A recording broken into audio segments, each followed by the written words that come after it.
Em agosto de 2001, a gente teve um dos casos mais impactantes e comentados do Brasil. Imagina só, o maior apresentador de televisão do país na época, o Silvio Santos, ele se viu envolvido em 2 sequestros em apenas uma semana.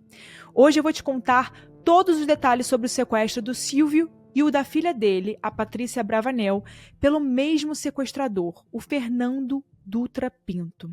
Infelizmente, o nosso Silvio Santos faleceu, né? Esse episódio ele foi gravado um pouquinho antes dessa notícia, então provavelmente eu vou falar do Silvio Santos no presente, porque eu gravei antes da gente receber essa notícia. É isso, gente. Fiquem aí com o episódio de hoje, que o episódio de hoje tá muito especial, ainda mais especial agora. Já era importante, mas hoje ele se tornou, agora, né, com o que aconteceu, se tornou ainda mais importante, porque é uma forma da gente homenageá-lo, né? E a gente homenageou em vida, né? A gente gravou esse episódio e a gente vai falar sobre esse filme que vai lançar agora, sobre o assunto, tudo em vida, né? E essa notícia veio por aí, bem no meio do caminho. Então é isso, pessoal. Espero que vocês gostem do episódio de hoje, que está muito especial. Porque eu fui convidada para falar de um lançamento muito importante. No dia 12 de setembro, estreia o filme O Silvio, dirigido pelo Marcelo Antunes e escrito pelo Anderson Almeida. E o filme ele vai usar esse sequestro que marcou o nosso país como fio condutor ali para revelar momentos muito íntimos e pouco conhecidos da vida do Silvio Santos, que é interpretado pelo Rodrigo Faro. E olha que curioso, o Rodrigo, que também é apresentador, ele saiu de um hiato de 15 anos sem atuar só para poder trabalhar nesse filme. E o mais bacana é que o Rodrigo Faro, recebeu a bênção do próprio Silvio Santos para poder fazer essa cinebiografia. E eu fico muito feliz de ter a oportunidade de falar sobre esse caso, o nosso maior comunicador brasileiro. Aqui é Erika Miranda, esse é o podcast Casos Reais. Todas as quartas-feiras eu trago um episódio novo. Então, se você quiser sugerir um episódio novo, manda aqui no site do Casos Reais, www.casosreaispodcast.com.br, que por lá eu sempre vejo as sugestões de vocês, ou manda lá no meu Instagram, que é @erica com K, Mirandas com S no final. E é muito importante, antes de você continuar o episódio de hoje, que você deixe um like, um comentário, que você compartilhe com algum amigo que vai gostar do episódio de hoje, porque é muito importante para o nosso podcast continuar chegando a mais pessoas e tudo mais. Todas as informações desse caso aqui de hoje, eu vou deixar as fontes aqui na descrição do episódio, para caso você queira dar uma olhada. Então vamos para o episódio da semana, e esse é o caso do sequestro do Silvio Santos.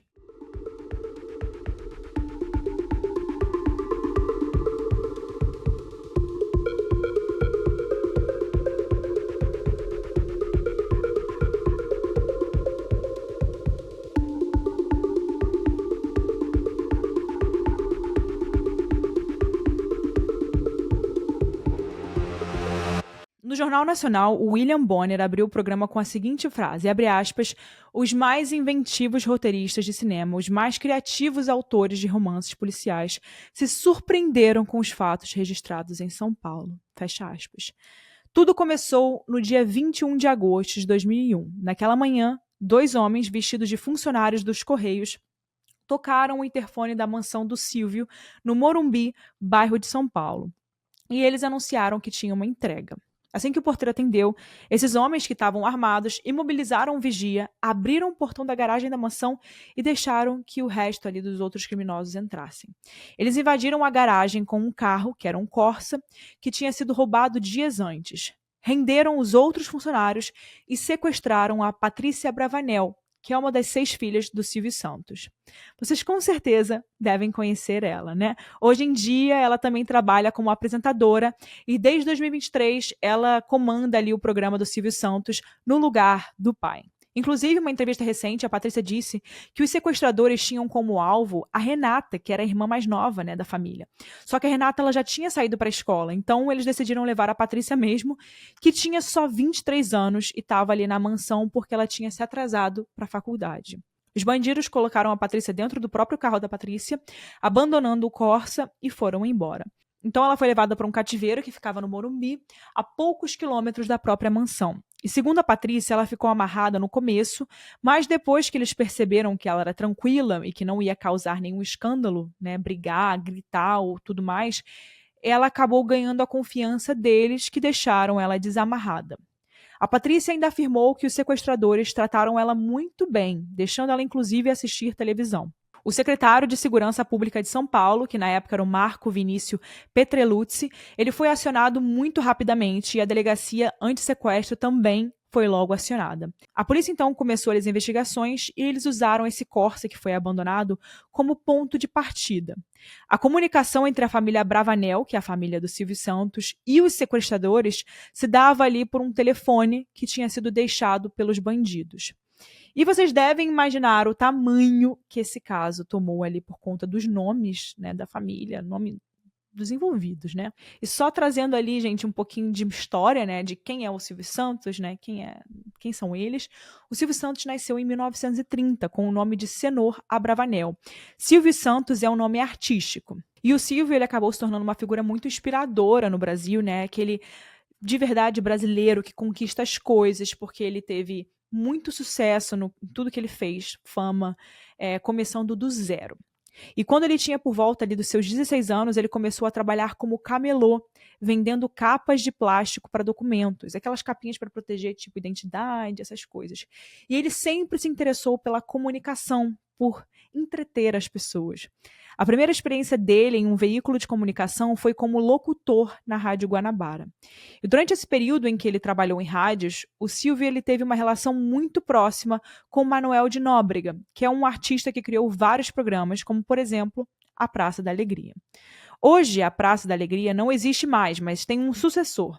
A Praça é Nossa, apresentado pelo Carlos Alberto de Nóbrega, que é filho do Manuel. O Manuel, ele aparece no filme Silvio e ele é interpretado pelo Duda Mambert. Na televisão, o Silvio começou na década de 60 e se hoje em dia tem gerações que cresceram assistindo aos programas dele, na época que aconteceu o sequestro, né, da Patrícia, da filha dele, não era diferente. Ele já fazia parte da vida das pessoas há cerca de 40 anos, né? É como se o Silvio fosse um eterno na vida de todo mundo, né? Tanto que na década de 90, o programa dele entrou até pro Guinness Book, gente, como a atração de televisão mais duradoura do mundo. O poder da TV brasileira é enorme, né? E além do Silvio ser apresentador, ele ainda é um empresário de muito sucesso. Ele foi sócio do Baú da Felicidade e ele é dono do SBT, para quem não sabe, né? Que foi inaugurado em 81 e hoje é uma das maiores emissoras de televisão do país. E se bobear, do mundo, da América Latina, né?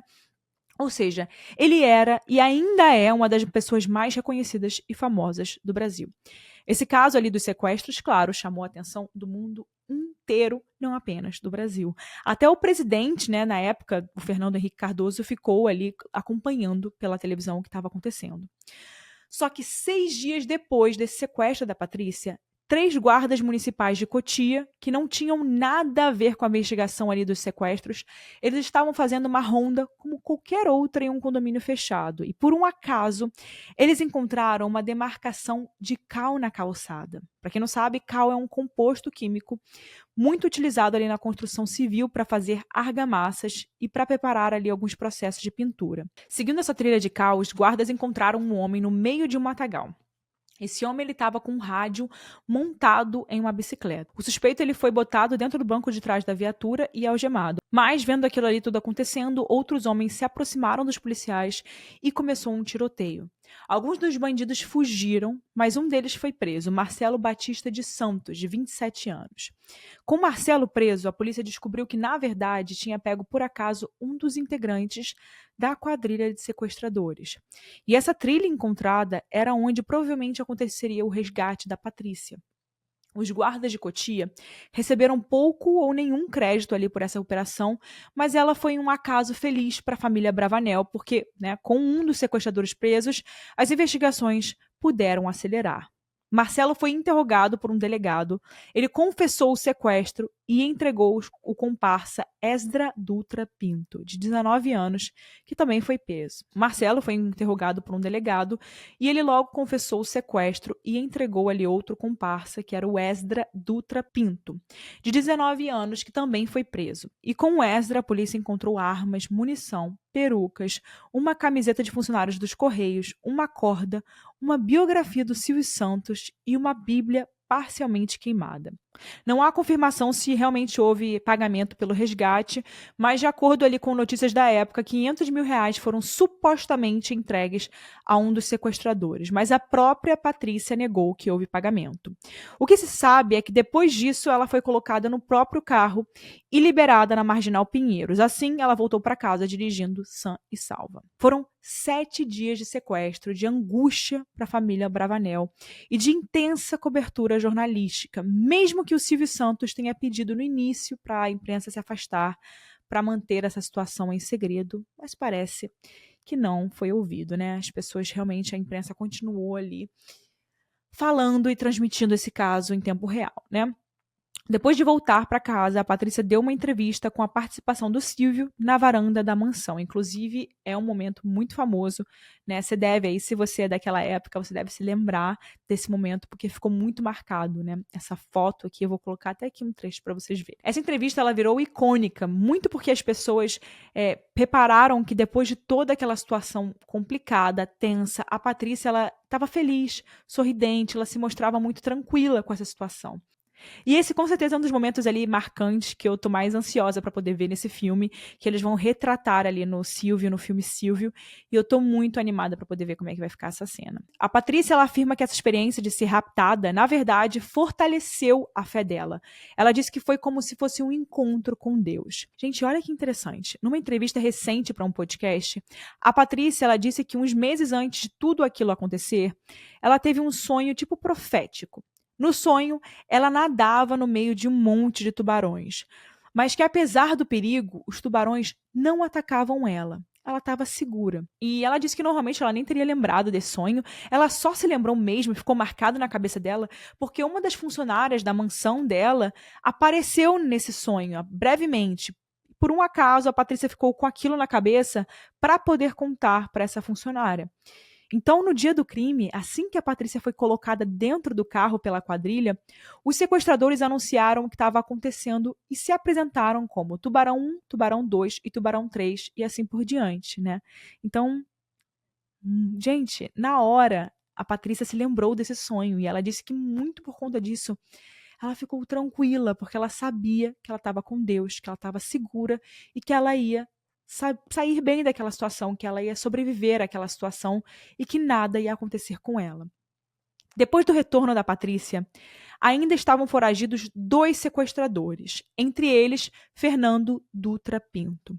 Um dia depois do resgate, no dia 28 de agosto, o Fernando se hospedou em um flat na região nobre de Barueri, usando um nome falso. Mas o hóspede logo chamou a atenção, porque a camareira viu armas no quarto e a polícia foi acionada. Eles acabaram encontrando R$ 464.850, que poderiam ser ali o dinheiro de um suposto resgate. Agora, a polícia estava ali suspeitando que esse hóspede poderia ser um dos sequestradores da Patrícia. Então, a polícia montou uma armadilha. Algumas horas depois, o Fernando chegou no flat, agora com os cabelos pintados de loiro para poder se disfarçar. Os policiais deram voz de prisão e um tiroteio acabou acontecendo. 2 investigadores foram mortos e um ficou ferido. O que sobreviveu, o Reginaldo Nardes, afirmou ao Jornal Nacional que o Fernando era grande e que foi difícil impedir que ele sacasse a armas. E durante a confusão, se vendo cercado sem saída, o Fernando tomou uma ação de filme, né? Ele quebrou uma janela e desceu 9 andares pelo lado de fora do prédio por um vão entre as janelas, com os pés ali numa parede e as costas na outra. Ele tinha sido ferido e deixou um rastro de sangue nas paredes. Teve início, então, uma fuga e uma perseguição que, segundo o Jornal Nacional, contou com mais de 100 policiais. Mas, apesar de todo o esforço da polícia, o Fernando desapareceu. Na época, ele tinha 22 anos e já contava com 2 detenções por porte ilegal de armas. Até alguns meses antes do sequestro, o Fernando ainda morava com os pais e com mais 6 irmãos num sobrado em São Miguel Paulista, que fica na periferia de São Paulo. Mas ele e o irmão dele, o Esdras Dutra Pinto, decidiram se mudar e foram morar sozinhos para ter mais independência. Segundo os vizinhos deles, os irmãos eram inteligentes e unidos. Eles descreveram o Fernando como simpático, brincalhão e inteligente, e Esdras foi ali descrito como tímido. Os 2 foram criados dentro da igreja evangélica, mas quando eles cresceram, eles entraram, segundo os vizinhos, no mundo das drogas. Apesar de eles terem se mudado de casa, eles passaram a morar em um lugar que ficava muito perto dos pais deles. Os dois não sabiam cozinhar e continuavam almoçando com a família quase todos os dias. Os pais só descobriram que os filhos tinham sequestrado a Patrícia pela televisão. E para a família, aquilo foi um choque. Depois do tiroteio e de fugir do flat durante a madrugada, o Fernando tinha ligado 2 vezes para o celular pré-pago que ele e os comparsas tinham deixado na mansão no dia do rapto da Patrícia. E pelo telefone, o Fernando supostamente disse para o Silvio que ele estava com medo de morrer, porque ele tinha assassinado ali os 2 investigadores. O Fernando até chegou a pedir ao Silvio um advogado para poder se defender juridicamente. Silvio negou essa ajuda e também não avisou a polícia dessa ligação. O Fernando ameaçou o apresentador, alegando que tomaria outras providências. Então, na manhã do dia 30 de agosto de 2001, algumas horas depois de fugir desse flat, o Fernando invadiu a mansão do Silvio novamente. Ele estava armado com um revólver calibre 38 e uma pistola automática. Já o Silvio estava na academia, na área de ginástica, quando o Fernando rendeu a família. Na época, a psiquiatra Isa Kabaskinik deu a entrevista ali para o Jornal Nacional, tentando ajudar os jornalistas a entender os motivos de Fernando para poder voltar para o crime. Para Isa, esse retorno ali do Fernando para a casa do Silvio poderia estar relacionado ao fato do Silvio ter construído uma imagem acolhedora. O Fernando provavelmente se sentia seguro e protegido naquele local, entre aspas, né? Tipo, para poder voltar. A partir das 9 da manhã, a TV Globo começou a transmitir ao vivo informações e imagens sobre esse segundo sequestro que parou o país novamente na frente da televisão. E com a polícia novamente envolvida, começaram as negociações. E, gente, mais ou menos ali 1 hora de sequestro, a esposa do Silvio, a 4 filhas e algumas amigas de Patrícia que estavam ali na casa, e essas amigas tinham vindo visitá-la dos Estados Unidos, elas conseguiram, graças a Deus, sair da casa e foram abrigadas por um vizinho. O Silvio, ele continuou ali dentro como refém. Ele e Fernando ficaram na cozinha, nos fundos da mansão. Tudo era negociado por uma porta que ficava entreaberta. Imagina só o que não deve ter passado na cabeça do Silvio numa situação dessas. A tensão, o trauma, o medo de alguma coisa acontecer com ele ou com a família. E quando a gente, né, for assistir esse filme, o Silvio, no dia 12, a gente vai conseguir entender um pouco mais do que talvez tenha passado ali na cabeça dele nessa situação toda, né? E durante essas negociações, o Fernando fez várias exigências. Primeiro, ele disse que queria um helicóptero para fugir da casa. Depois, como ele estava ali ferido por conta do tiroteio e da perseguição no flat, o Fernando exigiu a presença de médicos. Até o pai e uma irmã do Fernando participaram brevemente das negociações para tentar convencer ele a se entregar. Pouco antes ali das 14, das 2 da tarde, o governador do estado de São Paulo chegou no local. Na época, o governador era o Geraldo Alckmin, que hoje é o vice-presidente do Brasil. Só então o Fernando, né, aceitou se entregar para a polícia. Antes, ele até tomou um banho e ganhou roupas limpas do Silvio. As negociações duraram mais de 7 horas e a cobertura especial se estendeu até 2h55 da tarde. Mas, enfim, os sequestros do Silvio e da Patrícia estavam solucionados. Tinha finalmente acabado esse pesadelo para a família Bravanel, que já durava cerca de 1 semana. O caso teve repercussão internacional, sendo noticiado em portais da Argentina, no New York Times, na CNN. O caso também gerou repercussões e debates sobre segurança pública, ainda mais depois da onda de sequestros que o Rio de Janeiro, né, e outras cidades, São Paulo também, vivenciaram ali nos anos 90. E, gente, até hoje os sequestros são comuns, né? O número deles no estado de São Paulo, em 2022, chegou ao maior nível em 15 anos. Foram 165 registros nos primeiros 9 meses de 2022, uma alta de 75% em relação aos 3 primeiros trimestres de 2021, que tiveram só, né, 94 notificações. A Globo chegou a ser criticada ali pelo SBT na época por ter divulgado informações sobre o sequestro da Patrícia, mesmo com a família Bravanel tendo pedido para que esse caso fosse mantido em segredo. O sequestro dela levantou uma polêmica da imprensa, né? Tornar ou não tornar público esse tipo de crime. A Globo noticiou o crime normalmente, deixando claro que aquela era uma conduta adotada desde 1990 e alegando que isso contribuía para informar a sociedade, ajudando a combater os sequestros. Segundo essa nota, a omissão só beneficia os bandidos. Vale lembrar, gente, que eu não vou nem me aprofundar nesse assunto, porém, não vamos esquecer do caso da Eloá, que aconteceu em 2008, né? E também foi muito noticiado. Tem episódio da Eloá aqui, se vocês quiserem escutar esse caso. Então, essa discussão sobre, de fato, noticiar ou não noticiar esse tipo de caso, se é realmente correta ou não, né? Então, temos aí também o lado do caso da Eloá, que é muito interessante para poder se aprofundar nesse tipo de assunto. Acho válido e interessante. Enfim, os sequestradores da Patrícia foram condenados a aproximadamente 15 anos de prisão. E já o Fernando, ele morreu em janeiro de 2002, antes do seu julgamento, por causa de uma infecção que ele teve ali e generalizou, né? Foi uma infecção generalizada. Então agora a gente chega no final e a gente traz sempre a minha opinião e a opinião do Lucas, que é o roteirista aqui do podcast. Então agora eu vou abrir espaço aqui para eu comentar sobre esse caso. Então, gente, primeiro que eu tô muito ansiosa para assistir esse filme, porque eu amo o Silvio Santos. Eu, como jornalista, admiro ele profundamente, tudo que ele trouxe para o nosso país, o reconhecimento que ele trouxe para a TV brasileira internacionalmente. A gente não tem como falar sobre TV brasileira e não falar do Silvio Santos, né? Para mim, eu gostaria que o Silvio Santos fosse eterno, e eu acho que ele sempre será eterno, né? E eu acho muito legal a gente estar homenageando ele em vida. Muito legal mesmo. E também eu acho muito legal ele ter falado com o Rodrigo Faro. É tudo muito interessante. Eu quero muito assistir esse filme. Enfim, minha opinião sobre isso. Gente, sobre essa questão de ser noticiado ou não ser noticiado, eu acho, sim, que poderia não ser noticiado, tá?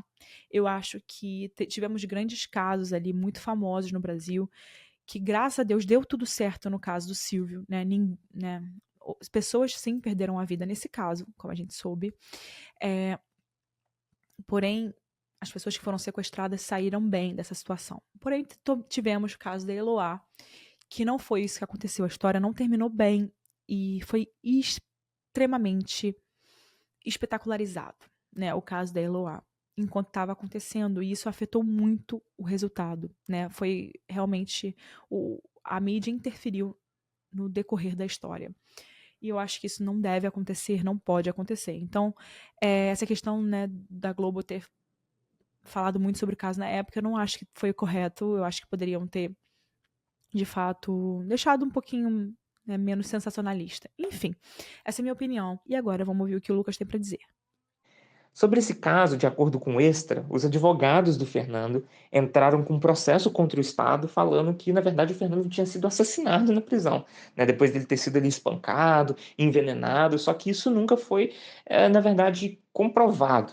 Né? Foi aberto um inquérito sobre o caso e isso nunca foi provado que isso aconteceu. O que se sabe é que Fernando teve uma parada cardiorrespiratória por conta de uma pneumonia bacteriana.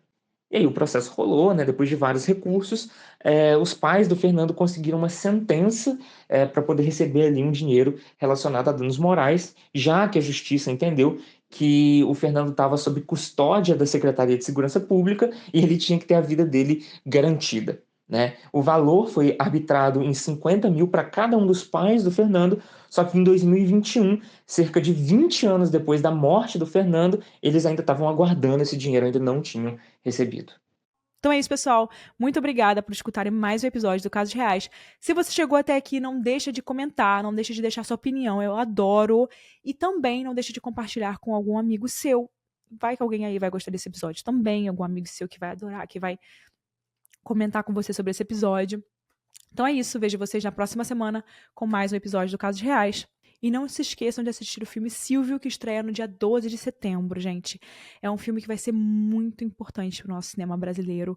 Não deixem, não esqueçam. Bota aí no seu calendário para você lembrar da estreia desse filme, tá bom? Então é isso, pessoal. Tchau. Vejo vocês semana que vem.